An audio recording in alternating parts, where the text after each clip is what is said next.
Hello everyone. आजकल आप जिससे भी सरकारी कर्मचारी से कोई भी दोस्त मिलता है तो वो यही बोल रहा है, भाई तुम्हारे बड़ी खुशखबरी होने वाली है, 8th पे कमीशन आने वाला है, तुम्हारी सैलरी डबल होने वाली है। ये सारी चीजें आप भी सोचते होंगे, ठीक है। अगर आप एसएससी की तैयारी कर रहे होंगे तो आप भी सोचते होंगे, भाई अगर मैं एमटीएस में सिलेक्ट हुआ, इंस्पेक्टर में सिलेक्ट हुआ तो मेरी सैलरी कितनी आ जाएगी। अभी अगर 8th पे कमीशन आ गया तो न्यूज में भी आपने सुना होगा, अब सरकारी कर्मचारियों की बल्ले बल्ले है, सरकार उनकी सैलरी अब डबल होने वाली है। तो आपको इस वीडियो में वही सारी चीजें क्लियर कर दूंगा कि जो एसएससी का जो भी एग्जाम है, जिसमें हम एमटीएस से लेकर एक इंस्पेक्टर के पोस्ट तक आपको मिलता है, सीजीएल अगर आप निकालते हैं तो यानी कि लेवल 7 का पोस्ट मिलता है। यानी कि एसएससी का जो भी एग्जाम होता है वो लेवल 1 से लेकर लेवल 7 तक बहुत सारे अलग अलग पोस्ट होते हैं। तो इन सारे लेवल के पोस्ट में आपको सैलरी कितनी बढ़ जाएगी उसकी क्लैरिटी आपको इस वीडियो में मैं देने वाला हूं। और साथ ही साथ जो भी लोग अभी प्रिपरेशन कर रहे हैं या फिर जिनको इस बारे में नहीं पता कि पे कमीशन होता क्या है, वो भी आपको इस वीडियो में क्लियर मैं बताऊंगा। दोस्तों, आप the rankers club YouTube channel देख रहे हैं। मेरा नाम विकास गुप्ता है। अगर आप चैनल पर नए हैं तो चैनल को सब्सक्राइब कर लीजिए, क्योंकि हम ऐसे ही इंफॉर्मेटिव और एजुकेशनल कंटेंट आपके लिए लाते रहते हैं। चलिए सबसे पहले बात कर लेते हैं कि आखिर ये न्यूज है क्या। ठीक है, न्यूज ये है कि जो 8th पे कमीशन है वो गठन हो गया है। यानी कि उसके जो रंजना देसाई मैडम है उनको इसका चेयरपर्सन बनाया गया है, और भी दो अलग अलग जस्टिस हैं उनको इसका मेंबर बनाया गया है। अब ये जो कमिटी बनी है, यानी कि ये जो कमीशन बैठा है, इसका काम होगा कि 18 महीनों के भीतर एक रिकमेंडेशन देना सरकार को कि आप इतना सैलरी बढ़ा सकते हैं। और वो रिकमेंडेशन के पीछे बहुत सारी जांच चलती है, बहुत सारी चीजों को कंसीडर किया जाता है, तो उसके लिए देखा जाता है। ठीक, अब ये जो कमेटी बनी, यानी कि ये जो आयोग बना, ये 18 महीने के भीतर अपना रिकमेंडेशन सरकार को देगी, और सरकार को भी लगभग लगभग 6 महीने लगते हैं इसको कंसीडर करने में। तो आप मान के चलो, अभी अगर 2025 है तो मिनिमम 2027 के बाद ही आपको जो पे कमीशन का प्रॉब्लम है वो सोल्व होते हुए दिखेगा। ठीक है, और एक्चुअली ये जो लागू होना है वो 1 जनवरी 2016 से लागू होना है।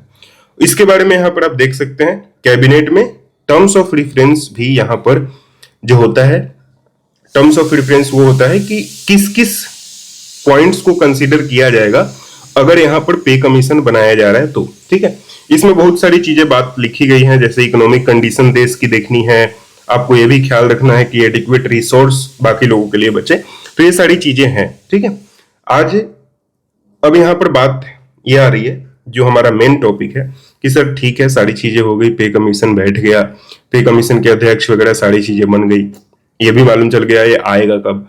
अब जो मेन पॉइंट है ये बता दीजिए कि सैलरी कितनी बढ़ेगी।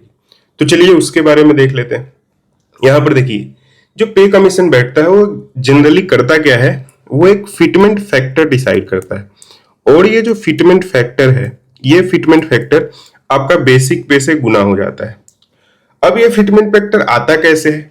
आता ऐसे है कि मान लीजिए जैसे अभी हमारा जो डीए है, डियरनेस अलाउंस जिसे हम महंगाई भत्ता बोलते हैं, वो 58% है। ठीक है, और जो हमारा बेसिक पे है उसको हमने मान लिया कि 100% है, तो टोटल मिलके आ जाएगा कि 158%। तो अभी इसको मान लिया जाता है कि फिटमेंट फैक्टर जो है 1.58 है। अब ये 1.58 में सरकार क्या करती है कि चलिए 10 साल हो गया, अब सबका सैलरी रिवाइज करने का इशू है, तो हम क्या करते हैं, इसको जो है 20% हम हाइक दे देते हैं सैलरी में। ठीक है, अपने सरकार प्राइवेट में भी सुना होगा कि आप जब 5 साल 7 साल काम कर लेते हैं तो कंपनी आपको 10% का हाइक देती है, 20% का हाइक देती है। उसी तरह से आप देखोगे अलग अलग जब पे कमीशन यहाँ पर इशू हुआ तो यहाँ पर सेकेंड पे कमीशन में 14%, 20%, फोर्थ पे कमीशन में 27%, सबसे ज्यादा सिक्स्थ पे कमीशन में 54% का हाइक सैलरी में दिया गया था। ठीक है, तो उसी तरह से अभी जो 8th पे कमीशन आएगा, 8th सीपीसी आएगा, वो भी 1.58 में कुछ परसेंट का इंक्रीमेंट करेगी। मान लीजिए अगर 30% का इंक्रीमेंट करती है तो लगभग लगभग 1.5 में 0.45 लगा लीजिए, तो 2 के आसपास आपका चला जाएगा। तो इस तरह से आपका फिटमेंट फैक्टर डिसाइड होता है और सैलरी इस तरह से बढ़ाई जाती है। ठीक है, तो उसी तरह से आप देखोगे कि जो मिनिमम सैलरी लेवल 1 की होती है वो 6th पे कमीशन में 7,000 थी। अलग अलग पे कमीशन में आप ऐसे देख सकते हैं। 8th पे कमीशन जो अभी करंट रनिंग है उसमें 18,000 है।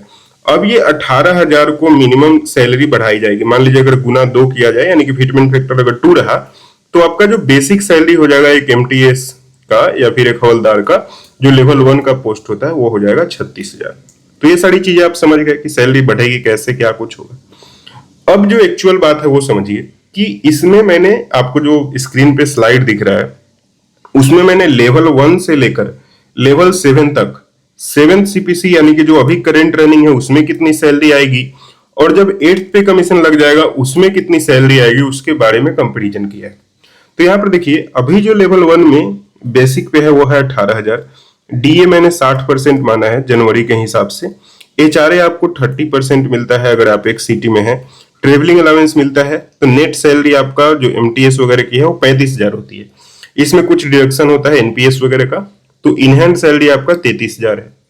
उसी तरह से आप देखोगे लेवल 7 जो सबसे बड़ा पोस्ट होता है, जैसे इंस्पेक्टर हो गया, एएसओ हो गया, जो आप एसएससी से निकालते हो, उसमें जो है 44,900 आपका बेसिक पे होता है। तो इन हैंड सैलरी आपकी बनेगी कितनी? 83,000 रुपए। अगर हम फिटमेंट फैक्टर 2 कंसीडर करें और 8th पे कमीशन में करें तो यहां पर देखोगे जो 18,000 बेसिक पे था वो डबल होके हो जाएगा कितना? 36,000। अब 36,000 के हिसाब से जो यहाँ पर डीए हो जाएगा, अब जो डीए हो जाएगा वो हो जाएगा 0%। यहाँ पर जो डीए मिल रहा था वो कितना मिल रहा था? 60%। तो यहाँ पर जो न्यूज में आप देख रहे हो डबल हो जाएगा, वो डबल जो बेसिकली होता है वो होता है बेसिक पे होगा। ठीक है, बेसिक पे। इसमें जो ऑलरेडी आपका यहाँ पर डीए 60% होता है, लोग उसको नहीं मानते। ठीक है, तो ये यहाँ पर थोड़ी न्यूज में मिसकंसेप्शन हो जाती है। तो यहाँ पर एक्चुअल जो इंक्रीज होता है जैसे मैंने आपको बताया यहाँ पर 14%, 54%, तो यही आपको इंक्रीज आपको देखने को मिलेगा जो इन हैंड हो या इन नेट सैलरी हो। ठीक है, तो आप ये भ्रम में मत रहिए कि आपका सैलरी डबल हो जाएगा, ट्रिपल हो जाएगा। एक्चुअली जो फिटमेंट फैक्टर में जितना परसेंट का इंक्रीज मिलेगा, मान लीजिए अगर 30% गवर्नमेंट इंक्रीज करती है तो आपको 30% का ही हाइक आपको नेट सैलरी में देखने को मिलेगा। ठीक है, तो उसी तरह से अब आपको क्यूरियोसिटी होगी कितना होगा, तो यहाँ पर स्क्रीन पर देख लीजिए। अगर लेवल 1 में है तो आपको इन हैंड सैलरी 43,000 आने लगेगी, जब वो यहाँ पर 33,000 आता था। यानी कि श्योर शॉट आपको 10,000 रुपए पर मंथ आपको इंक्रीज देखने को मिलेगा। और पुरानी सैलरी से यहाँ पर देखिए 30% का इंक्रीज है। ठीक है, अब जैसे जैसे लेवल बढ़ेगा आपका, जैसे लेवल 7 में देखिए तो 89,800 आपका बेसिक हो जाएगा, 1,09,000 के आसपास यहाँ पर आने लगेगा। यहाँ पर 83 है, तो आप यहाँ पर देख सकते हो लगभग आपका 20,000 के आसपास आपका इंक्रीज जो है, 20 से 25,000 के आसपास आपका इंक्रीज आपको पर मंथ के सैलरी में आपको देखने को मिलेगा अगर फिटमेंट फैक्टर 2 रहा तो। इसी के आसपास रहने की उम्मीद है। तो इस तरह से आपका जो सैलरी है वो डिसाइड होगा। ठीक है, अब आप भी समझ गए होंगे कि सैलरी आपकी कितनी इंक्रीज होगी। बाकी आपको जो पे कमीशन है उसके बारे में सारी चीजें मैंने आपको बता दी है। ठीक है, तो ये आपको एज ए मोटिवेशन लेना है कि अब सैलरी भी बहुत ज्यादा बढ़ने वाली है। आप अगर इसमें सिलेक्ट लेते हो तो आप फैमिली से अब अच्छे से उसको अपने फैमिली के लिए केयर कर सकते हो इतनी अच्छी सैलरी में। तो जो भी लोग नए हैं चैनल को सब्सक्राइब कर लीजिए जैसा कि मैंने पहले बताया है। ठीक है, और इस वीडियो को शेयर करिए अपने जो भी दोस्त प्रिपरेशन कर रहे हैं ताकि वो भी मोटिवेट हो और आप भी मोटिवेट हो। Thank you for watching this video. मिलते हैं आपसे नेक्स्ट वीडियो में।